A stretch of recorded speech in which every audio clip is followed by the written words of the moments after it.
Hello, boys and girls, and welcome back to Chapter Books with Mrs. Serdechny. I'm going to read you the final 2 chapters of the story, The Secret Chicken Society by Judy Cox.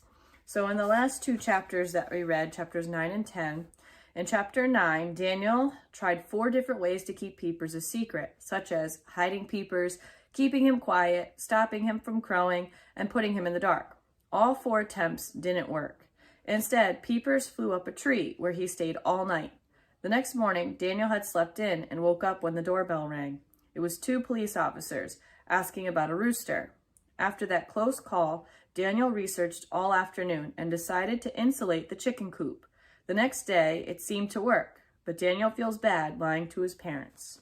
So let's see how this story ends. Chapter 11, Jailbird. One day, about 2 weeks later, the weather turned hot. Daniel checked his pets. Jasper drank noisily from his bottle. Speedy panted in his cage. Mr. Feathers fluffed out his feathers and closed his eyes. The guppies were the only ones staying cool. They swarmed comfortably around in their tank, looking happy. The Secret Chicken Society members sat in the treehouse. At least Daniel and Kelsey did. Emmy sat on the grass. Tyler was at a ball game. Not a breeze stirred the leaves on the trees.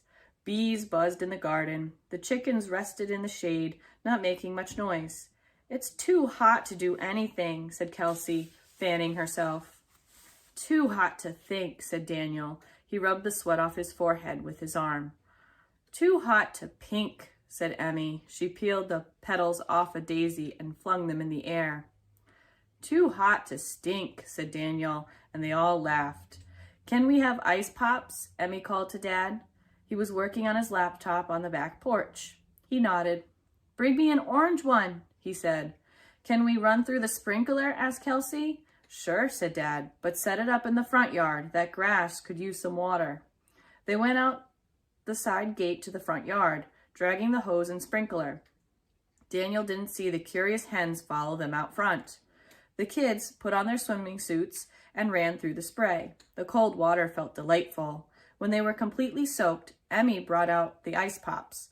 They sat on the hot cement steps, watching the sprinkler make rainbows in the sky. Daniel had raspberry, his favorite. He licked it. The drips ran down his arm. "Look, blood," he told Emmy. "Ew," she said. She had a blue ice pop. Her lips and tongue were blue. Just then, Dot and Dash ran over from next door, yapping. Dash jumped up on Emmy. He licked her face. He knocked the ice pop out of her hand. "My ice pop!" cried Emmy. "Bad doggies!" The ice pop lay melting on the sidewalk. The poodles lapped it up. "Dot!" called Miss Clay. "Dash!" She stood on her front porch and clapped her hands. The poodles paid no attention to her. They spotted the hens. "Yap, yap," they barked. Daniel wasn't sure what happened next. Suddenly, there was a flurry of feathers. "Peepers!" He spread his wings and arched his back. He danced up on his toes. The feathers on his neck ruffled. He flapped his wings. He charged. Yip, yip! The poodles ran down the sidewalk like black and white streaks. The rooster chased them, darting and pecking. "Squawk! Squawk!" "Emmy, you left the gate open again," yelled Daniel, running after Peepers. "Not me," said Emmy. "It's Kelsey's fault." Peepers chased the poodles back into their own yard. But he didn't stop there. He circled the dogs, flapping his wings. Dot whined. Dash growled. "My poor babies," wailed Miss Clay. "Get that wild animal away." She grabbed her broom. Kelsey screamed. "No," yelled Daniel. He splashed across the wet lawn, slipping a little in the mud. "Don't hurt him. He's just protecting the hens. I'll get him." He dived at Peepers and caught him. He settled the still angry rooster under his arm and carried him home. Dad stood on the front steps. "What's going on?" he asked. "I heard noise." His eyes widened when he saw Peepers. "She's a rooster," he exclaimed. Then he looked at Daniel. "Son," he said, "we need to talk." Miss Clay had called the police to complain. After the police left, Dad had a long talk with the Secret Chicken Society, even Tyler. "It was wrong of you to try and keep Peepers a secret," Dad told them. "We're sorry," said Daniel. "Are we grounded?" "I think this is punishment enough," said Dad. He put his hands on Daniel's shoulder.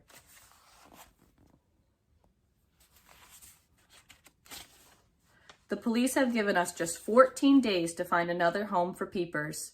Daniel tried to talk his parents into letting him keep the banty rooster, but it was no use. We can't break the law, said Dad. Daniel thought he looked a little bit sad. Besides, said Mom kindly, this isn't the best place for a rooster. He needs a new home. Daniel put posters up around town. Free to good home, nice rooster, will keep your garden free of slugs and snails. He called friends and relatives. He advertised in the newspaper. He even called Mrs. Lopez. Maybe she'd like to have Peepers for her classroom in the fall. But no one wanted a rooster. All too soon, the 14 days were up. The whole family watched as the 2 officers pulled up in the police car. The tall one got out, carrying a wired cage. For Peepers, thought Daniel. Jailbird. His throat tightened. He felt Dad's hand on his shoulder. Do you want to get him, or do you want me to? He asked. I'll do it, said Daniel. Emmy held Mom's hand. She was crying. Kelsey's face was red. She cried too. Even Tyler had nothing snarky to say. The whole family and the policeman followed Daniel out back to the chicken coop. Peepers scratched the dirt, looking for bugs. He cocked one eye at Daniel and went back to scratching. He clearly had no idea what was coming. Daniel sat down next to him in the dirt. He stroked his golden brown feathers. I'll miss you, he said. Tears pricked his eyes. His vision blurred behind his glasses. He blinked and saw Poison a few feet away, hiding in the bushes, twitching his tail. Daniel's pent-up feelings burst loose. Stupid cat, he yelled, jumping up and waving his arms. Get out of here! Poison hissed. He sped under the fence. Daniel turned back to Peepers. Well, this ought to make Mr. Gruffalo happy anyhow, he grumbled. He picked up his rooster.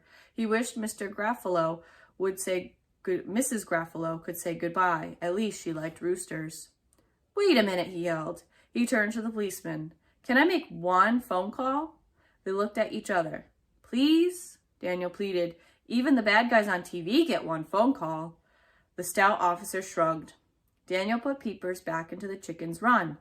He grabbed Mom's hand and pulled her into the house.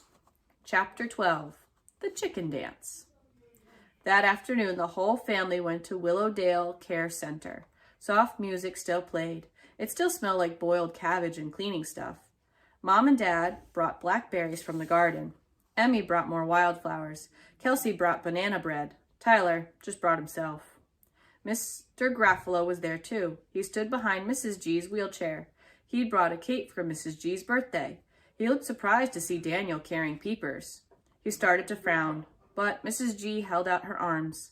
Daniel handed Peepers to her. She cuddled the rooster. He fluffed his feathers. He sat in her lap just like a little dog. You brought the rooster, said Mrs. G. She stroked his feathers. I talked to Miss Benton this morning, Daniel told her. She said Peepers can live here now. She said it would be good for all of the people at Willowdale to have a pet rooster to care for and love.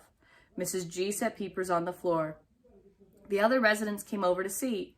Peepers strutted around like it's his own place. He puffed out his chest. He fluffed his feathers. He did his funny little shuffle.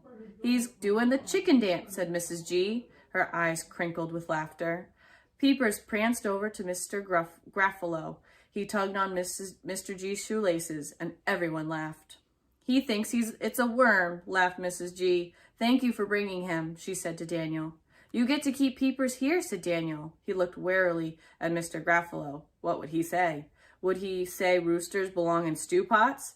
But Mr. Gruffalo wasn't looking at Daniel. He was watching Mrs. G and smiling. The end. Well, I hope you enjoyed this chapter book, The Secret Chicken Society. Let me know in the survey. Thank you for watching.